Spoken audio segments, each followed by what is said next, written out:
இது ஃபர்ஸ்ட் மலேசியாவின் செய்திகள் உங்களுக்காக.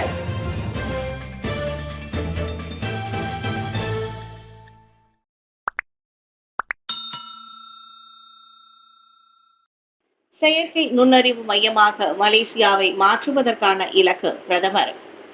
மலேசியாவை செயற்கை நுண்ணறிவு மையமாக மாற்ற அரசாங்கம் இலக்கு கொண்டுள்ளது. அதற்கான தொழில்நுட்ப செயல் திட்டத்தை 12 மாதங்களுக்குள் முடிக்கவும் அரசாங்கம் திட்டமிட்டுள்ளதாக பிரதமர் டாக்டர் ஸ்ரீ அன்வார் இப்ராஹிம் தெரிவித்திருக்கிறார். போட்டி நிறைந்த உலகளாவிய செயற்கை நுண்ணறிவு நிலப்பரப்பில் முன் முயற்சிகளை ஒருங்கிணைக்க அரசாங்கம் ஒரு தேசிய செயற்கை நுண்ணறிவு AI அலுவலகத்தை நிறுவ உள்ளதாகவும் அவர் கூறினார். இதனிடையே பொது மற்றும் தனியார் துறைகளில் கிளவுட் சூழலில் முக்கியமான தரவு மற்றும் முக்கியமான உள்கட்டமைப்பை பாதுகாப்பதற்கான வலுவான பாதுகாப்பு கட்டமைப்பையும் நெறிமுறையையும் அரசாங்கம் நிறுவும் என்று அவர் தெரிவித்தார்.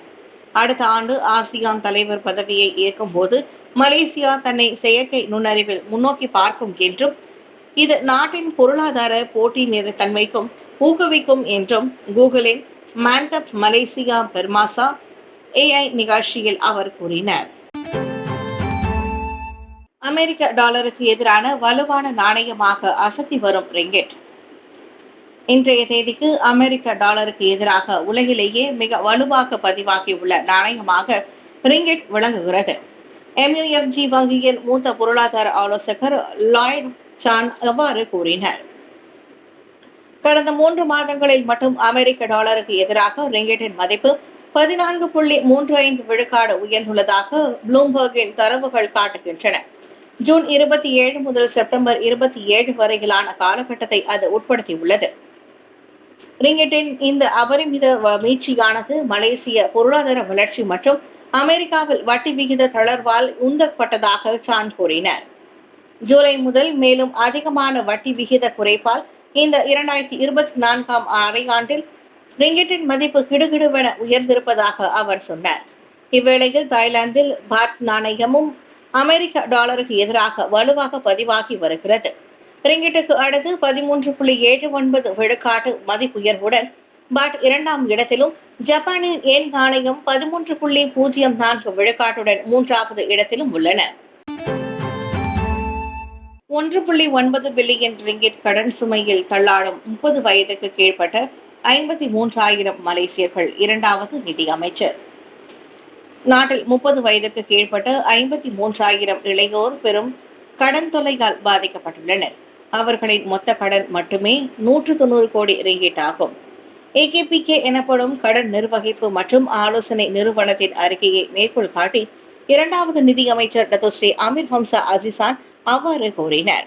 வேலை செய்யும் மலேசியர்களில் 28 விழுக்காட்டினர் தங்களின் அன்றாட தேவைகளுக்கான அத்தியாவசிய பொருட்களை வாங்குவதற்கு கூட மற்றவர்களிடம் கடன் வாங்குவது கண்டறியப்பட்டுள்ளது. தேவைக்கும் மேற்படி கண்டபடி செலவு செய்வது, அதனால் பின்னாளில் ஏற்பட போகும் விளைவுகளை அறியாமல் இருப்பது போன்றவை மலேசிய இளையோர் பெரும் கடன் தொல்லையில் சிக்கிக்கொள்வதற்கு காரணமாக உள்ளது. கடன்களை நிர்வகிப்பதில் மெத்தனம் காட்டுவது அல்லது ஏனோதானோ என போக்கில் இருப்பதும் அவர்களின் பிரச்சனைகளில் சிக்க வைத்து விடுகிறது. 2024 நிதி விழிப்புணர்வு மாதத்தை தொடக்கி வைத்து உரையாற்றுகையில் அமைச்சர் அவ்வாறு கூறினார். சித்தியவானில் அண்ணனை கொலை செய்த தம்பி மீது குற்றச்சாட்டு, மனநல பரிசோதனைக்கு நீதிமன்றம் உத்தரவு. ஆடவர் ஒருவர் தனது உடன் பிறந்த அண்ணனை கொன்றதாக இன்று மஞ்சோங் மேஜிஸ்ட்ரேட் நீதிமன்றத்தில் குற்றம் சாட்டப்பட்டார். கடந்த செப்டம்பர் 25ஆம் தேதி அதிகாலை 2:25 மணி முதல் 2:39 மணிக்குள் சித்தியாவானின் தாமன் முஹிபாவில் உள்ள வீடொன்றில் 40 வயதான அந்த ஆடவர் 46 வயது மதிக்கத்தக்க அவரின் அண்ணனை கொன்றுள்ளார். வாக்குமூலம் எதுவும் இன்று பதிவு செய்யப்படாத நிலையில் குற்றம் சாட்டப்பட்ட அந்த ஆடவரை மனநல பரிசோதனைக்காக இப்போவில் உள்ள பஹாகிய உலுகிந்தா மருத்துவமனைக்கு அனுப்ப நீதிமன்றம் உத்தரவிட்டது. தண்டனை சட்டம் செக்ஷன் 302 கீழ் இவ்வழக்கு விசாரிக்கப்படும் நிலையில் குற்றம் நிரூபிக்கப்பட்டால் மரண தண்டனை அல்லது குறைந்தபட்சம் 30 ஆண்டுகள் அல்லது குறையாமல் 12 பிரம்படிகளும் விதிக்கப்படலாம். மலாக்காவில் சாலையோர மின்னோட்டும் பெட்டியை மோதி பி-ஹெயிலிங் ஓட்டுநர் மரணம். மலாக்கா அயர்கெரோ கபாங் சாலையில் பி-ஹெயிலிங் எனப்படும் உணவுகளை அனுப்பும் தொழில் செய்யும் மோட்டார் சைக்கிளோட்டி TNB-யின் மின்னூட்டும் பெட்டியை மோதி உயிரிழந்தார். நேற்றிரவு 9 மணி வாக்கில் கப்பாமில் இருந்து அயர்கிரோவுக்கு செல்லும் வழியில் அவரின் மோட்டார் சைக்கிள் கட்டுப்பாட்டை இழந்து சாலையோரம் உள்ள டிஎன்பியின் முன் மின்னூட்டும் பெட்டியில் மோதியது. இதனால் படுகாயம் அடைந்த 48 வயது தான்சியான் ஹவு சம்பவ இடத்திலேயே உயிரிழந்ததை மலாக்கா தெங்கா போலீஸ் தலைவர் கிறிஸ்டபர் பத்தித் தெரிவித்தார். சவ பரிசோதனைக்காக அவரின் உடல் மலாக்கா மருத்துவமனையின் தடயவியல் பிரிவுக்கு அனுப்பப்பட்டுள்ளது. செத்திய அலாமில் காரோட்டியின் தங்கச் சங்கிலியை பறித்து சென்ற மோட்டார் சைக்கிள் ஓட்டிக்கு வலை வீச்சு. ஷாலாம் செத்திய அலாமில் ஆடவரின் தங்க சங்கிலியை பறித்து சென்ற மோட்டார் சைக்கிள் ஓட்டியை போலீஸ் தேடுகிறது. சனிக்கிழமை மாலை அச்சம்பவம் நிகழ்ந்தது. யமஹா 135 LC மோட்டார் சைக்கிளில் வந்த நபர் 29 வயது மெர்சிடிஸ் பென்ஸ் காரோட்டியை மோதியது போல் பாசாங்கு செய்துள்ளார். காரில் ஏற்பட்ட சேதாரத்தை பார்ப்பதற்கு ஓட்டுநர் வெளியில் இறங்கி வந்தபோது கண்ணிமைக்கும் நேரத்தில் அவரின் கழுத்தில் இருந்த சங்கிலியை பறித்து கொண்டு அந்நபர் ஓட்டம் பிடித்தார். காரோட்டி பலம் கொண்டு இழுத்ததால் திருடனால் பாதி சங்கிலியை தான் எடுத்துக்கொண்டு ஓட முடிந்தது. காரோட்டிக்கு அதில் காயம் ஏதும் ஏற்படவில்லை. சங்கிலி பறிபோனதில் அவருக்கு 1500 ரிங்கெட் இழப்பு ஏற்பட்டது. மோட்டார் சைக்கிள் ஓட்டியின் செயல் பாதிக்கப்பட்டவரின் கார் டேஷ்கேமில் பதிவாகி வைரலானது குறிப்பிடத்தக்கது. தந்தை வாங்கிய 20,000 ரிங்கெட் கடனை அடைப்பதற்காக பாலியல் தொழிலுக்கு தள்ளப்பட்ட பெண். பினாங்கு காவல்துறை தீவிர விசாரணை. ஆலோங்கிடம் தந்தை வாங்கிய 20,000 ரிங்கெட் கடனை அடைப்பதற்கு பாலியல் தொழிலில் ஈடுபடும்படி கட்டாயப்படுத்தப்பட்ட பெண் ஒருவர் கூறியதை தொடர்ந்து பினாங்கு காவல்துறை விசாரணையை தொடங்கியுள்ளது. சமீபத்தில் பெண் ஒருவர் டிக்டாக் பாட்காஸ்ட் ஒன்றின் வாயிலாக இச்சம்பவம் குறித்து பேசியுள்ளார். அதில் தனது தந்தையின் கடனை செலுத்துவதற்காக விபச்சாரத்தில் தள்ளப்பட்டதை குறித்து அச்சம்பவத்தை அந்த பெண் வெளிப்படுத்தியிருக்கிறார். கடனுக்காக தனது தந்தை தனது தாயின் பெயரையும் குடும்பத்தையும் உத்தரவாதமாக பயன்படுத்தியதாகவும் அவர் கூறியுள்ளார். இந்நிலையில் நேரடியாக ஒளிபரப்பப்பட்ட அந்த போட்காஸ்ட் சமூக வலைதளங்களில் பரவலான கவனத்தை ஈர்த்துள்ளது. உதவி கேட்டு அந்த பெண் பேசிய 7 நிமிட ஆடியோ கிளிப்பை தொடர்ந்து விசாரணையை தொடங்கியுள்ள பினாங்கு காவல்துறை அவர் இருக்கும் இடத்தை கண்காணிக்க தொடர்ந்து முயன்று வருகின்றது. சவால் மற்றும் அர்த்தமுள்ள தொழிலை தேர்வு செய்ய விரும்புகிறீர்களா? தீயணைப்பு துறையில் சேருங்கள். தீயோடு விளையாடாதே என்பார்கள், ஆனால் வேலையே தீயோடு என்றால் எப்படி? அவ்வளவு ஆபத்தான சவால்களை எதிர்நோக்கி பொருள் சேதம் மற்றும் உயிர் சேதங்களை தவிர்க்க தினமும் போராடும் தீயணைப்பு வீரர்களை எப்படி வேண்டுமானாலும் பாராட்டலாம். இந்த சவால் மிக்க பணியில் சேர உங்களுக்கு விருப்பமா? ஒரு காலத்தில் இது ஆண்களுக்கான வேலை என மட்டுமே பார்க்கப்பட்ட நிலையில் தற்போது பெண்களும் இதில் தங்களின் திறமையையும் தைரியத்தையும் காட்டும் களமாக மாறி உள்ளது என்கிறார் கெடா தீயணைப்பு மீட்பு துறையின் துணை அமலாக்க அதிகாரி சேமநாதன். பலரும் பொதுவாக நினைப்பது போல் தீயை மட்டுமே அணைப்பது தீயணைப்பு மற்றும் மீட்பு துறையின் வேலை இல்லை என்கிறார் ஹேமநாதன். விபத்தில் சிக்கியவர்கள், ஆபத்தான விலங்குகளை பிடித்தல், அவசர நிலைகளில் இருப்பவர்களை பாதுகாப்பாக மீட்கும் செயல்களும் இத்துறையில் அடங்கும் என்றார் அவர். அவ்வகையில் அவரின் சில அனுபவங்களையும் அவர் பகிர்ந்து கொண்டார். தீயணைப்பு வீரர்களின் வீரியம், வேகம் மற்றும் கடுமையான வேலைகள் பலரின் உயிர்களை காப்பாற்றுவதற்கான உறுதுணையாக உள்ளன. இருப்பினும் தீயணைப்பு வீரர்களின் மீது அவ்வப்போது சில குற்றச்சாட்டுகள் முன்வைப்பதும் உண்டு. அதில் ஒன்றாக தீயணைப்பு வீரர்கள் சம்பவ இடத்திற்கு தாமதமாக வருவதும் அடங்கும். இதற்கு காரணம் என்னவென்று கேட்டபோது, ஒரு காலகட்டத்தில் அதிகமான இந்தியர்கள் இத்துறையில் தனித்தன்மையாக வீடு நடை போட்டு வந்திருக்கின்றனர். ஆனால் தற்போது அவ்வெண்ணிக்கை விரல் விட்டு எண்ணும் அளவிற்கு குறைந்துள்ளது. எனினும் இளைஞர்கள் பலர் தற்போது இத்துறையில் இணைப்பதற்கு முனைப்பு காட்டி வருவதாக ஹேமநாதன் தெரிவித்தார். டோல் சாவடியை கடக்க முடியாத அர்த்தத்தில் காவலரை தாக்கிய ஆடவர்.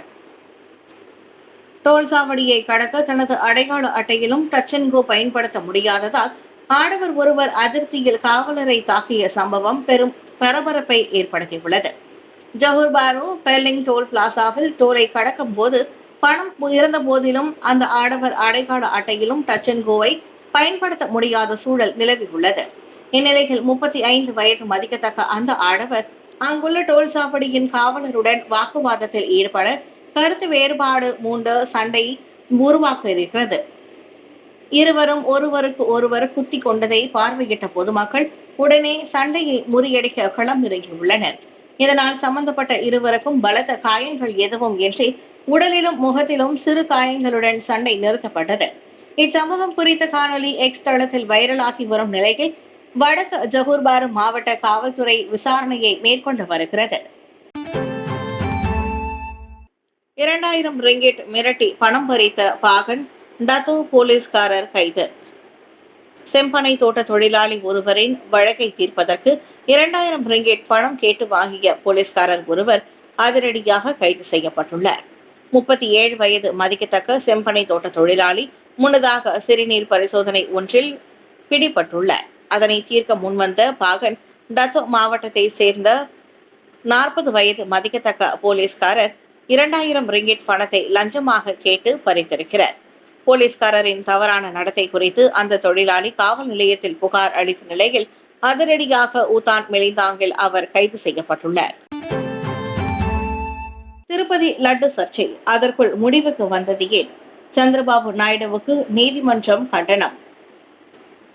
திருப்பதி லட்டு விவகாரத்தில் இதுவரை எதுவும் ஆதாரபூர்வமாக நிரூபிக்கப்படாத நிலையில் முன்கூட்டியே ஒரு முடிவுக்கு வந்தது ஏன் என ஆந்திர மாநில முதலமைச்சர் சந்திரபாபு நாயுடுவுக்கு இந்திய உச்சநீதிமன்றம் கடும் கண்டனம் தெரிவித்துள்ளது. திருப்பதி லட்டு கலப்படம் குறித்த ஆய்வறிக்கை தெளிவானதாக இல்லை. ஆய்வு மாதிரியில் பயன்படுத்தப்பட்ட நெய்யில் தான் திருப்பதி லட்டு தயாரிக்கப்பட்டது என்பதில் அதில் குறிப்பிடப்படவில்லை. அப்படி இருக்க முதலமைச்சர் பொறுப்பில் இருக்கும் நீங்கள் எதற்காக அவ்விவகாரத்தை நேரடியாக ஊடகங்களிடம் எடுத்து சென்றீர்கள் என நீதிமன்றம் கேள்வி எழுப்பியது. பக்தர்களின் உணர்வை பாதிக்கும் வகையில் இதுபோன்ற சர்ச்சைக்குரிய அறிக்கைகளை மாநில அரசு வெளியிட்டது தவிர்க்கப்பட்டிருக்க வேண்டும். அரசியலுக்குள் கடவுளை இழுக்க வேண்டாம் என்றும் உச்சநீதிமன்ற நீதிபதிகள் குழு கடுமையாக எச்சரித்தது. நீதிமன்றத்தின் கண்டனத்திற்கு சந்திரபாபு தரப்பிலிருந்து இதுவரை பதில் ஏதும் வரவில்லை. ஆனால் அவர் தலைமை வகிக்கும் தெலுங்கு தேசம் கட்சி லட்டு விஷயத்தில் எங்களின் நிலைப்பாட்டில் மாற்றம் இல்லை. முந்தைய ஆட்சியில் விலங்குகளின் கொழுப்பில்தான் திருப்பதி லட்டு தயாரிக்கப்பட்டது என்பதில் உறுதியாக உள்ளோம் என அக்கட்சியின் பேச்சாளர் திட்டவட்டமாக தெரிவித்தார்.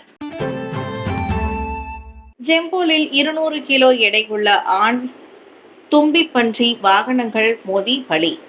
ஜாலான் புகிட் ரோகான் பாராத்தில் வாகனம் மோதியதில் 5 வயது மதிக்கத்தக்க 200 கிலோ எடையுள்ள ஆண் தபீர் எனும் தும்பி பன்றி ஒன்று பலத்த காயங்களால் நேற்று இறந்தது. புரோட்டான் X50 மற்றும் டொயோட்டா ஹிலெக்ஸ் ஆகிய 2 வாகனங்களினால் தபீர் விபத்துக்குள்ளாகியுள்ளது. இந்நிலையில் 2 வாகன ஓட்டுநர்களுக்கு எந்த காயமும் ஏற்படவில்லை. மாறாக வாகனங்களுக்கு மட்டுமே சேதம் ஏற்பட்டுள்ளன. எனினும் இச்சம்பவத்தில் தாபீர் சம்பவ இடத்திலேயே பரிதாபமாக உயிரிழந்தது.